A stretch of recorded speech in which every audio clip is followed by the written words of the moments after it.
To all Dilawan and Kakampink, di ba ko sinipaho kay si former President Ferdinand Marcos Sr.?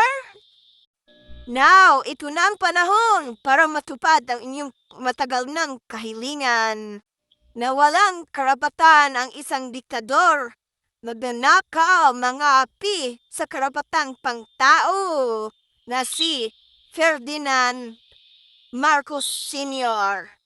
na ilibing sa libingan ng mga bayani. Iba kayo yung nagsabi nun? Wala magsabing iba, kundi kayo lang. Diba, mga dilawan, mga kamping? Kayo ang nagsabi nun.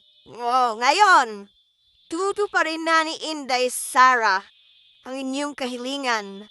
Ang Duterte ang nagpapalibing, Duterte rin ang magukay para itapon sa West Philippine Sea.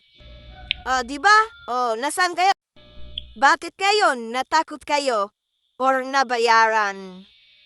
Kayo pa ngayon ang nagreklamo na hukayin ni BP Sara si former President Ferdinand Idralin Marcos Sr. sa libingan ng bayani. Nasaan na kayo? At anong nangyari sa inyo ngayon? Ha?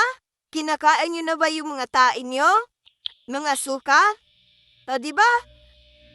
Inais yan, gustong-gusto niyo yan, diba? Ngayon, gagawin na natin. Sasama ba kayo na magukay or maghihintay na lang? Diba? Chance na hukayin. Ano? Ha? Ha ha ha ha ha ha ha ha ha ha ha ha ha ha ha